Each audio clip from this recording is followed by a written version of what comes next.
अस्सलामुअलैकुम। मोहम्मद अज़ सिद्दीक़ अपने प्रोग्राम मैस न्यूज़ के साथ हाज़िर खिदमत है। आज 17 मई 2022 और बरोज़ मंगल आप ये प्रोग्राम देख रहे होंगे। सब मैं सुप्रीम कोर्ट बार एसोसिएशन के सामने पार्कमी में मौजूद हूँ और बहुत जल्द फ़ैसला होने वाला है। मुतवक्को फ़ैसला जो है आर्टिकल 63A के कॉन्टेक्स्ट में थोड़ा सा पोर्शन आप मेरी वॉइस ओवर में सुनेंगे जो आखिर में फ़ैसला होना है वो, ताकि आप समझ सकें कि डिटेल क्या है उस सारे फ़ैसले के कॉन्टेक्स्ट में।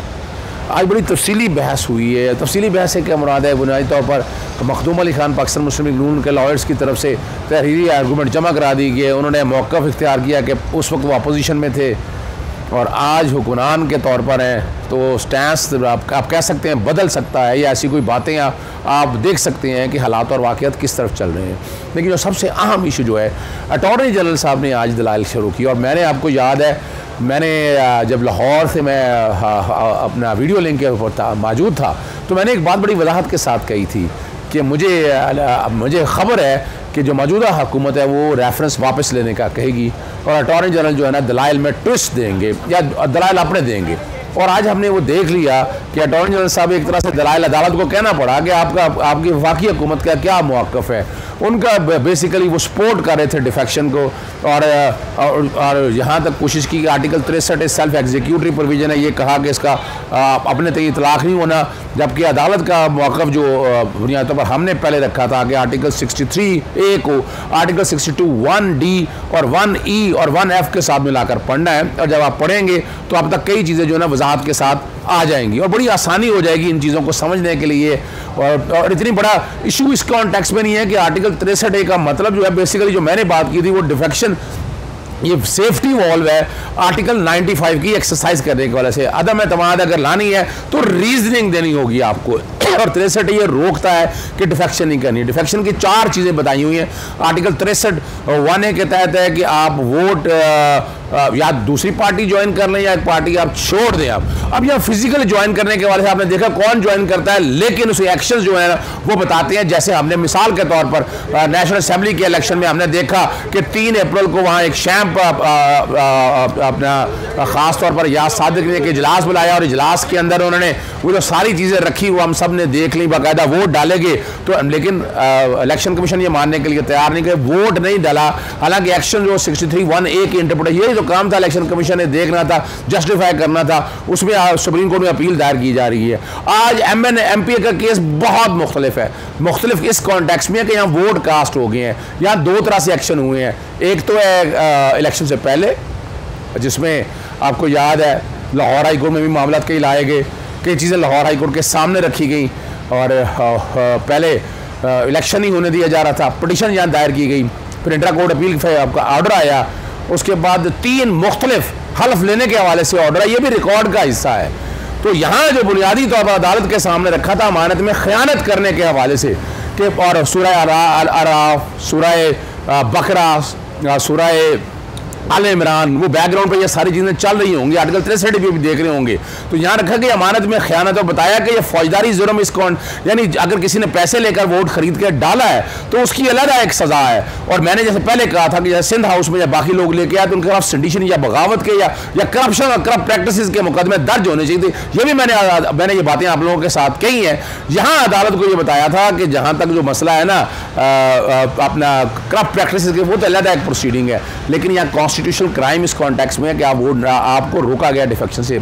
मौका है, अगर आपका ज़मीर जाग गया तो छोड़ दें, वोट इस्तीफ़ा दे दें, जाके इलेक्टेबल के पास चल जाएं। और ये आज बेंच के बड़ा वाज़ेह तौर पर यह अहकामात थे, यानी ऑब्जर्वेशन थी सॉरी, कि जिसमें ये चीज़ों को अहाता किया गया था। और अदालत का ओपिनियन यही है कि हमें ये रोकना है, ये मुनहरफ होना जो है ना ये रोकना है। और ये कैंसर है एक तरह का, जैसे आर्गूमेंट्स में बताया गया हमने कि इसको अगर नहीं रोकेंगे तो ये बाज नहीं आएंगे। और आर्टिकल 95 के हवाले से भी मैंने आर्टिकल 17(2) के हवाले से कहा था कि वहाँ एक सियासी जमात बनाने का, अब सियासी जमात को तोड़ दिया जाए, एक पार्लियामेंट पार्टी को कुछ लोग निकाल के, यानी मेजॉरिटी पार्टी को निकाल कर और माइनॉरिटी व्यू जो है उसके ऊपर एनफोर्स कर दिया जाए। ये तो आइन की कभी भी मंशा नहीं है। इसी तरह आर्टिकल 51 के हवाले से, आर्टिकल 55, आर्टिकल 91 के यानी पार्टी के अंदर से अगर मेजॉरिटी अगर आ जाए, मेजॉरिटी अगर आकर करते हैं तो फिर आप कह सकते हैं कि डिफेक्शन पॉसिबल है। लेकिन अगर आप इसमें जैसे 20 अरकान है वो पैसे दे के आए या जो मर्जी मामला लेकर आए तो क्या वो डिफेक्शन कर सकते हैं? Answer is no, big no. और जुल्फिकार अली भुट्टो साहब के दौर के हवाले से पहले भी बताया था कि 4 वज़ीर आज़म, चाहे वो नून थे चाहे वो आए चौधरीगर थे, एक ही वक्त में ये फौरी तौर पर चले गए। तो 96 प्रोविजन यहाँ डाली गई कि वोट नहीं डालना आपने, डिफेक्शन नहीं करनी है। उसके बाद डिफेक्शन आने का मकसद भी यही था। फिर 4 चीज़ें आपके सामने रख दी हैं। अब सियासी जमात छोड़ दें, दूसरी ज्वाइन कर लें। एक अदम एतमाद और एतमाद, वोट डालना और डालने से रोकने के हवाले से, और बजट के कॉन्टेक्स्ट में ये वो चीज़ें हैं जहां आप ये जुर्म कमिट ही नहीं कर सकते हैं, रोकती है। तो अदालत साहब ने यह भी रखा कि ये वोट डाला है तो वोट काउंट नहीं होगा। दूसरी बात ये रखी है कि अगर उसके बावजूद एक बंदा अडॉप्ट करता है कि नहीं मैंने वोट डालना है तो फिर उसको सज़ा मिलनी है। कॉन्स्टिट्यूशन जुर्म है, उसमें अब सज़ा आइन ने दी हुई है। 62(1)(f) के बाद समीउल्लाह बलोच में वो ताहयात की बात की गई है। लेकिन अगर हम 63 में देखें तो 5 साल तक की क्या आपने देखा है कि सज़ा पॉसिबल है। और ये जो कि बड़ी अमानत में ख़यानत करने की बहुत बड़ी सज़ा दी गई है। तो उस सज़ा को अगर आप सामने रख के देखें तो अब आदमी अब समझ सकता है कि व्हाट इज़ द रियलिटी, क्या होना है। कोशिश अपना अशरफ साहब ने बड़ी की, लेकिन आर्गूमेंट मेरी खुद समझ से बाहर थे कि वो कहना क्या चाह रहे हैं। एक तरफ वो कह रहे थे कि ये अपना वोट नहीं डाला जा सकता, यानी सॉरी डिफेक्शन नहीं होती। दूसरी तरफ कह रहे थे कि नहीं होनी चाहिए, ये जमहूरियत का हुसन है। इस पर अदालत के दिमाग से कैसे ये यानी एक अक्सरियत की राय को कैसे इन्फोर्स कर सकते हैं। और मैंने आपको बताया था, मैंने आर्टिकल 95 के हवाले से एक और अदालत के सामने बात रखी थी और बड़ी वाज़ेह बात थी। मैंने ये रखा था कि ये अगर तहरीक अदम एतमाद नहीं तो कहाँ नहीं। एक तो मैंने मेजॉरिटी का 91 के हवाले से आर्गूमेंट दिया था 51 को सामने रखते हुए। दूसरा मैंने ये रखा था मिसाल के तौर पर कि एक बंदा जो आर्टिकल 17 को देखा जाए कि आप मुल्क की सालमियत के खिलाफ बात करते हैं, पैसा लेते हैं, मुल्क तोड़ने की बात करते हैं, तो जब तक वो पार्टी डिसबैंड होनी है तो आप हुक्मरान को तो हटाया जा सकता है ना, वज़ीर आज़म को हटाया जा सकता है। ये आपको जस्टिफाई करना पड़ेगा। और इसीलिए आर्टिकल 95 को रूल 37 के साथ पढ़ा था कि 20% जब पहले वोट डालेंगे तो 20% पहले लीव दी जाएगी, इजाज़त दी जाएगी वाकई असेंबली के वाकई जस्टिफिकेशन है कि आप वाकई अदम एतमाद आ सकती है। ये वो सारी बातें वहाँ उसके अंदर बतानी है, वो इजाज़त देगी। फिर हाउस के अंदर डिस्कशन होनी है, डिटेल होनी है, बहस होनी है। इसमें तो हुआ ही कुछ नहीं है। इसमें तो कम से कम डिस्कशन तो होनी थी, जस्टिफिकेशन तो करनी थी। वो अलग बात है। रूलिंग के कॉन्टेक्स्ट में आर्टिकल 69 के हवाले से हमारा एक आर्गूमेंट अपनी जगह पर मौजूद है। लेकिन ये चीज़ें ऐसी हैं जो रिकॉर्ड के ऊपर अवेलेबल हैं। पॉसिबिलिटीज जो मैं समझता हूँ, फैसला पता नहीं क्या होता है, जो फैसला आएगा बाद में बता दूँ। मैं अभी अपनी पॉसिबिलिटी जो मेरे ज़हन के मुताबिक जो मैं समझता हूँ कि पॉसिबिलिटी के वोट अगर डाला भी गया वोट काउंट नहीं होगा। दूसरी पॉसिबिलिटी है कि वो पार्टी नहीं छोड़ के फिर वोट डालता है तो वो जो है डिफेक्शन कर दी। अब डिफेक्शन में डी सीट तो होना है, लेकिन जो कि 62(1) डी, ई और एफ के रेप्लिकेशन मौजूद हैं तो वो उसकी नाहली होगी। वो जो कि अगर 63 के साथ मुख्तलिफ प्रोविजन पड़ गया तो 5 साल हो सकती है। मैं आज भी कायम हूँ कि ये ताउम्र होनी चाहिए। अदालत शायद ताउम्र ना दे, अदालत क्या फैसला करती है आपके सामने। और आज के फैसले का मुकद्दर जो है कल के इलेक्शन कमीशन के सामने आएगा। इलेक्शन कमीशन में सारे आर्गूमेंट आपको पता है डिफेक्शन के हवाले से कंक्लूड हो चुके हुए हैं, फैसला रिजर्व कर लिया है। कल 12 बजे वो फैसला सुनाएगा। उस फैसले के अंदर आज के फैसले के बाद 2 बातें और मैं बताना चलूँ। यहाँ एक कन्फ्यूजन क्रिएट की जाती है कि ये प्रेसिडेंशियल रेफरेंस जो है ना ये बाइंडिंग नहीं है। जो फैसला आएगा अदालत के सामने भी रखा था, अदालत ने एनफोर्सेबल को भी कहा है, बाइंडिंग को भी कहा है। फिर मैंने एक बात और रखी थी कि जो कि यहाँ कॉन्स्टिट्यूशन पिटीशन भी है, यहाँ आईनी दरख्वास्त भी एक तहरीक इंसाफ की तरफ से दायर की गई हुई है। तो अदालत के पास इख्तियार मौजूद है कि उस चीज़ को सामने रखते अदालत इस पर बाकायदा जो है डेक्लेरेशन की शक्ल में भी फैसला दे सकती है। तो दोनों मामला को अगर सामने रखा जाए, यहाँ ओपिनियन की बात भी आएगी, वहाँ डेक्लेरेशन के बात को भी सामने रखें, तो अदालत के पास मुकम्मल इख्तियार आता है कि और ये इसको इस नासूर को ख़त्म करना है। मुझे नज़र आ रहा है कि सुप्रीम कोर्ट इस नासूर को हमेशा हमेशा के लिए दफन करेगी। अब मैं प्रोग्राम ख़त्म करने से पहले मेरा ऑडियो पैगाम जो भी डिसीजन आएगा उस डिसीजन के बारे में जो मैं बातें करूँगा वो वॉइस मैसेज की शक्ल मेरी टीम लगा देगी और आप सुन सकेंगे। अजहर सिद्दीक सीनियर एडवोकेट सुपर गुफ्तगू कर रहे हैं जाएंगे। और डी सीट होने के हवाले से 5 सीटें जो हैं पाकिस्तान तहरीक इंसाफ की जो रिजर्व सीटों पे हैं वो वापस आ जाएंगी।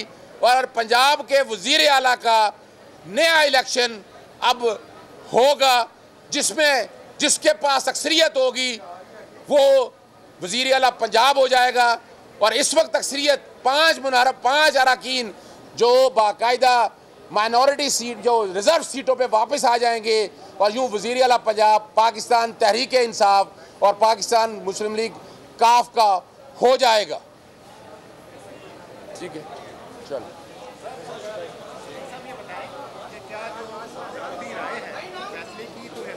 अच्छा, मैं एक बताता चलूँ आपको, मोहम्मद अजहर सिद्दीक, मैं एक बात बताता चलूँ कि यहाँ एक कन्फ्यूजन है कि शायद ये सदारती राय है और ये ओपिनियन है।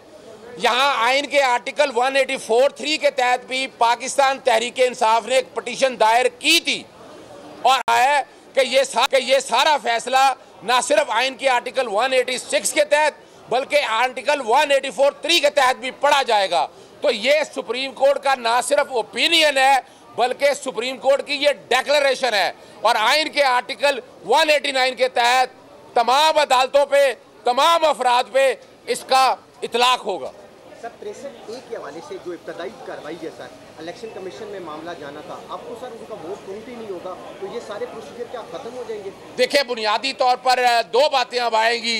एक तो वोट काउंट नहीं हुआ, चूँकि वोट उन्होंने डाल दिया है तो डिफेक्शन उन पर इतलाक होगा और उनकी नाहली के हवाले से चूँकि डिफेक्शन करने की वजह से उनका मामला इलेक्शन कमीशन ये फैसला करेगी और 25 लोगों को मेरी ज़ाती राय के मुताबिक वो डी-सीट कर देंगे और उनमें से फिर 5 अरकान वापस आ जाएंगे जो रिजर्व सीटों के ऊपर है और यूँ पाकिस्तान तहरीक इंसाफ और PTI की पंजाब असम्बली के अंदर अक्सरियत हो जाएगी।